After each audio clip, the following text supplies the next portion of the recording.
tem um cara chamado Rosimar Palhares, que é um dos lutadores mais assustadores que já existiram, e ele simplesmente mergulhava nas suas pernas, rolava pra essas posições e destruía seus joelhos. Os caras ficavam gritando de agonia, batendo e dando tapinhas. E ele continuava torcendo. E era como um pitbull humano. Isso nunca deveria ter chegado à sexta vez. Ele nunca aprendeu a lição, nunca lhe ensinaram uma lição. É o primeiro da história expulso do UFC por segurar a finalização. Das plantações humildes do Brasil até se tornar uma das presenças mais temidas do MMA, Rosimar Toquinho Palhares construiu uma trajetória marcada por luta, polêmicas e ligamentos destruídos. Conhecido pelas chaves de perna devastadoras e pela recusa em soltar as finalizações, a história de Toquinho é uma saga de força bruta, controvérsia e expulsão do UFC. Ele não era apenas temido, ele foi banido. Agora, vamos entrar no mundo de Rosimar Palhares. Nascido em 20 de fevereiro de 1980, em Dores do Indaia, Brasil, Palhares cresceu em extrema pobreza.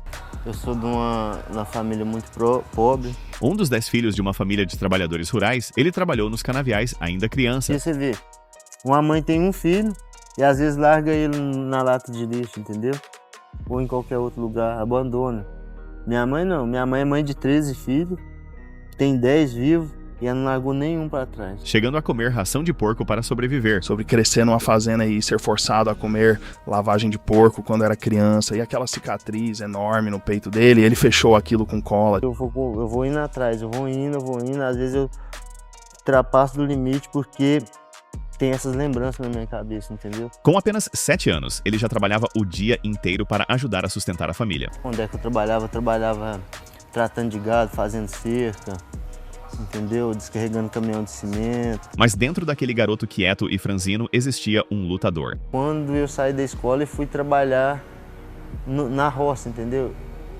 Eu senti que tinha alguma coisa, eu não sabia o que era. Eu sabia que eu ia fazer alguma coisa no mundo, mas não sabia o que era. Aos 15 anos, descobriu o jiu-jitsu. Comecei a entender que meu corpo era formado de outro jeito. Minha musculatura era de outro jeito, tinha sido trabalhado de outro jeito. Ela não tinha sido trabalhada em musculação, essas coisas. Minha musculatura tinha sido trabalhada e construída através de muito esforço e muito trabalho. Aos 19, dormia em academias desesperado para treinar. Foi o irmão quem deu dinheiro para ele ir ao Rio de Janeiro, onde Toquinho chegou sem casa, dormindo debaixo de pontes. Eu vim para Brasília Top Team uma semana antes, eu pensava em parar de lutar. Eu não ia mais lutar, eu tinha desanimado, eu já tinha entregue, não ia mexer mais com lutar. Cheguei na academia, treinei com os meninos, meus irmãos estavam lá, a gente treinou e tudo.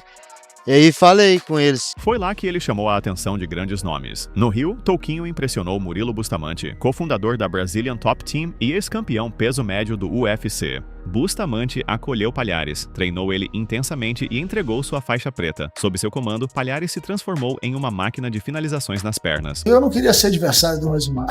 Ainda bem que ele é de outra época, não. Ele é muito forte, muito explosivo. Com apenas 1,73 m de altura, mas extremamente forte e explosivo, ganhou o apelido de Toquinho. Palhares abraçou o nome e os companheiros logo perceberam que tentar derrubar aquele toco de madeira era uma tarefa brutal. Se ao mesmo tempo, Rodrigo Minotauro Nogueira foi seu mentor, oferecendo apoio financeiro e emocional.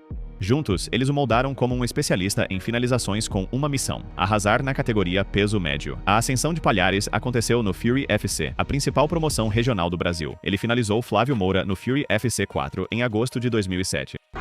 Tá no calcanhar, opa, pegou. Pegou, solta, Toquinhos. Mas, mesmo após a batida, ele segurou a finalização por tempo demais. Foi o primeiro sinal claro de um hábito perigoso que não desapareceria. Depois, no Fury FC 5, em dezembro, ele finalizou Fábio Negão, campeão pan-americano de jiu-jitsu. This takes a lot of very nice transition to the leg lock, and there he got it. And I think he broke something. Yeah, he's looking like he's some pain there in the middle of the ring. Foi uma finalização limpa e técnica contra um grappler respeitado, mas também marcou a segunda vez que Toquinho segurou uma submissão por mais tempo do que deveria. As pessoas começaram a perceber. O que antes parecia apenas adrenalina começava a se tornar um padrão preocupante, algo que mais tarde definiria sua carreira controversa. Depois, na final, ele pegou o veterano Daniel Acácio em uma chave de calcanhar, uma finalização devastadora, mas dessa vez soltando o golpe de forma mais limpa. Foi uma campanha dominante que transformou Toquinho em uma grande promessa no Brasil e chamou a atenção dos olheiros do UFC. Em maio de 2008, Toquinho fez sua estreia no UFC contra Ivan Salaverry, finalizando o veterano no primeiro round com uma chave de braço brutal. Depois, enfrentou nomes como Dan Henderson, Jeremy Horn e Lúcio Linhares. O primeiro grande incidente veio no UFC 111, em março de 2010. Palhares pegou Thomas Durval em uma chave de calcanhar com apenas 45 segundos de luta. He's got it. Tap, tap, tap, tap. He didn't let go. He tore his knee. He did not let go when he tapped either. He just mangled the leg of Tomas Gorilla Durval. And that is all it takes to rip apart a knee. 1, 2, 3, 4. That's like 5 solid seconds. That leg is going to require surgery. Durval gritava de dor enquanto os oficiais tentavam tirar Palhares de cima dele. A Comissão Atlética de Nevada suspendeu Toquinho por 90 dias. Ele pediu desculpas, mas não seria a última vez. Todos os fãs de MMA ficaram chateados daquela luta que você apertou um pouquinho mais a chave de joelho. Você fez aquilo por quê? Já tive vários problemas com isso, já perdi luta por isso. Mas só que essa luta, justamente nessa, não teve nada a ver com isso. Eu só apenas segurei e esperei o juiz chegar. Depois da vitória controversa, Palhares voltou a lutar em setembro de 2010 contra Nate Marquardt, no UFC Fight Night 22. Num momento bizarro, Palhares parou no meio da luta para reclamar que Marquardt estava besuntado, apenas para ser derrubado e nocauteado tecnicamente segundos depois. Foi uma derrota humilhante. Oh, look at this. He's saying that Nate Marquardt's legs are greased up. Nate, just to clear up the controversy, it seemed that Paul Harris was complaining that your legs were greased. The doctor checked it, the ringside, the commission checked it, totally clean. There is no controversy. The referee checked it as well. Mas Palhares deu a volta por cima em 2011 com 2 atuações sólidas. Ele finalizou David Branch com uma chave de calcanhar e, mais tarde, conquistou uma decisão unânime sobre o resistente Dan Miller no UFC 134, no Rio. Essas vitórias o restabeleceram como um adversário perigoso e mostraram seu implacável jogo de chaves de perna. No mesmo ano, Palhares competiu no prestigioso ADCC Submission Wrestling World Championship, onde finalizou 3 oponentes com chaves de perna a caminho da medalha de prata. No entanto, sua luta contra David Avellan gerou polêmica quando Toquinho mais uma vez pareceu segurar uma finalização por tempo demais, recebendo críticas até dentro do mundo do grappling. A essa altura, Palhares já tinha construído a reputação de ser uma verdadeira morsa humana. Quando ele agarrava um membro, poucos conseguiam escapar. Seu treinamento na BTT transformou um garoto pobre do campo em uma das promessas do MMA mais comentadas do Brasil, unindo força bruta a uma técnica refinada. O próximo incidente aconteceu no UFC 142 contra Mike Massenzio.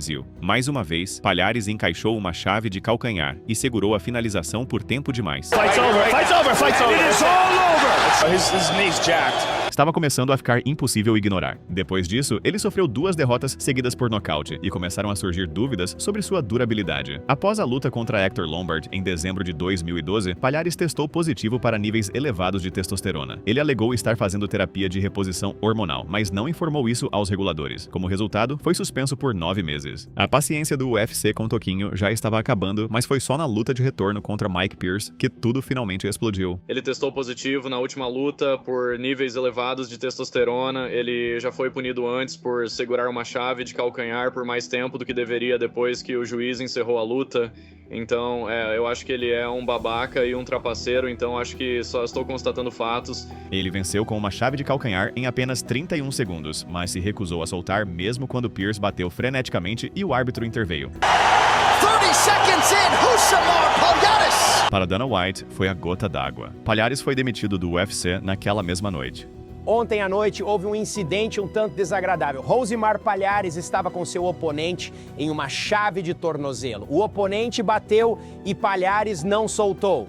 E esse já era o segundo incidente envolvendo o Palhares, onde ele encaixou a chave e não soltou. Eventualmente ele largou, mas sim, eu também vou cortar ele do UFC. Essa é, sem dúvida, a finalização mais cruel que existe. É a técnica mais suja de todo o jiu-jitsu ou do MMA. Quando você encaixa, sabe que pegou, e assim que o cara bate, você solta, mas se você não soltar, eu mesmo vou te quebrar. A questão agora é, se o Palhares se endireitar, a porta ainda está aberta para ele voltar ao UFC? Ele tem um histórico de fazer isso, né? Fez em Abu Dhabi e sabia o que fazia naquela noite. É por isso que o Palhares é conhecido. Ele é o melhor do mundo em chaves de perna, mas o que fez foi errado e desprezível. Ele não voltará. que lute em outra organização. Nós não toleramos esse tipo de coisa aqui. Ele definitivamente segurava as finalizações por tempo demais. Simplesmente não queria soltar. Tinham que forçar ele a largar o golpe e mesmo sabendo que iam ficar putos se ele não soltasse, ainda assim demorava pra largar. Aí foi tipo, sai daqui, porra. Expulsaram ele do UFC, o primeiro lutador da história a ser cortado por segurar finalizações além da conta. Qual é a última atualização sobre a lesão na perna depois da luta com o Palhares? Um entorse no ligamento colateral medial do joelho. O tornozelo, porém, teve mais danos e na parte externa tem um ligamento quase totalmente rompido. Eu ficaria apavorado lutando contra esse cara, sabendo que se ele pegasse uma finalização, talvez quebrasse minha perna e eu ficasse 1 ano sem conseguir trabalhar. A gente já viu ele fazer isso várias vezes. Não tô justificando de forma nenhuma, mas dizem que ele também fazia isso nos treinos porque tinha muito medo de que o Mike Pierce fizesse com ele o que o Hector Lombard fez. Mas quando o árbitro fala que você venceu, o medo acaba. Não existe justificativa pra isso. E eu não compro essa desculpa da barreira do idioma. Você sabe exatamente o que fez. Após ser cortado do UFC, o Bellator deixou claro que não tinha interesse em contratar Touquinho. Sua reputação já havia se tornado tóxica demais, mas o World Series of Fighting resolveu apostar nele. Eles enxergavam o talento e talvez acreditassem que as polêmicas poderiam ser controladas. Então, Palhares assinou com eles. Isso tudo que aconteceu comigo foi um aprendizado. Eu aprendi muito.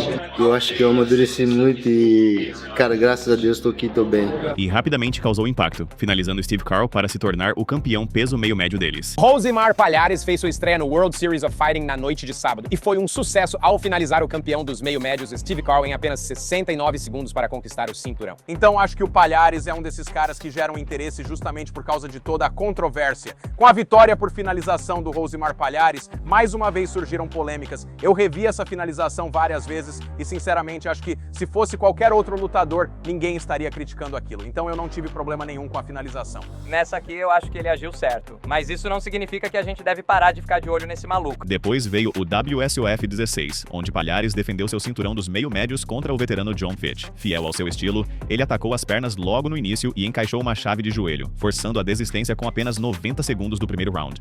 Mas, mais uma vez, a polêmica o seguiu. Fitch afirmou que Palhares segurou a finalização por tempo demais e ainda aplicou força excessiva mesmo após os taps. You see that? Oh my God, it hurts me when I'm just watching this. Embora a organização não tenha tomado nenhuma atitude na época, o mundo do MMA percebeu. Os hábitos perigosos de Palhares não estavam apenas continuando, estavam piorando. Lutaria com ele de novo? Ou acha que ele deve ir? Nunca deveria ter chegado a 6ª vez. Ele nunca aprendeu a lição porque nunca ensinaram uma lição pra ele. Tem lutadores que talvez tenham perdido anos da carreira por causa das lesões sofridas nessas finalizações seguradas por tempo demais. Eu mesmo ainda tenho uma leve manca na perna que provavelmente vai ficar pra sempre. Mas, de novo, eu não culpo o Palhares. Eu culpo a comissão. O ponto de ruptura aconteceu no WSOF 22, quando Palhares enfrentou o ex-campeão do Strike Force, Jake Shields. Sim, ele gosta de pegar os joelhos e torcer até o limite, né? E também ficou conhecido por não parar quando o adversário bate. Ele continua pressionando e tentando quebrar a perna, tanto que já foi expulso de várias organizações por machucar lutadores. A luta foi feia do começo ao fim. Touquinho enfiou os dedos nos olhos de Shields várias vezes, arranhou seu rosto e usou táticas questionáveis durante todo o combate. Então, no terceiro round, encaixou uma Kimura brutal e mais uma vez segurou a finalização muito depois do tap. Shields gritava de dor, mas Palhares não soltava. Pra piorar, Shields ainda deu um soco depois do fim da luta, aumentando ainda mais o caos.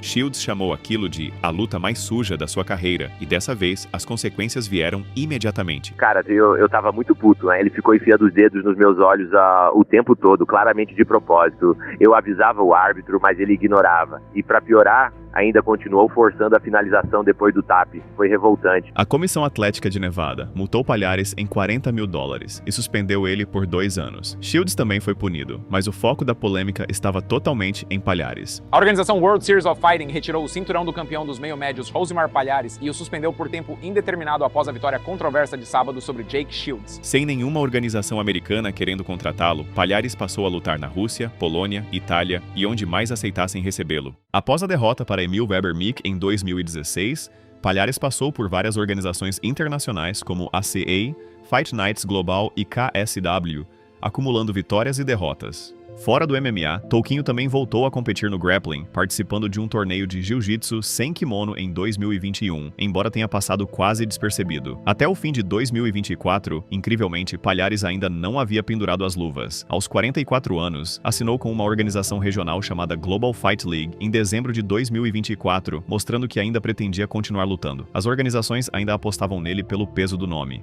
Em 2026, Rosimar Palhares está com 46 anos. Seu nome ainda causa arrepios em quem já treinou ou lutou com ele, mas seu legado permanece manchado. Foi um fenômeno, tecnicamente brilhante, brutalmente forte e emocionalmente instável, perigoso demais para o UFC, irresponsável demais para o World Series of Fighting e imprevisível demais para o Bellator. Mas uma coisa é certa, ninguém esquece Toquinho. Cara, como que pode? Graças a Deus mesmo. Eu não posso reclamar de nada na vida. Tudo que eu passei, eu não posso reclamar de nada. Era o que eu tinha que pagar, eu acho. Pagar não, eu acho assim.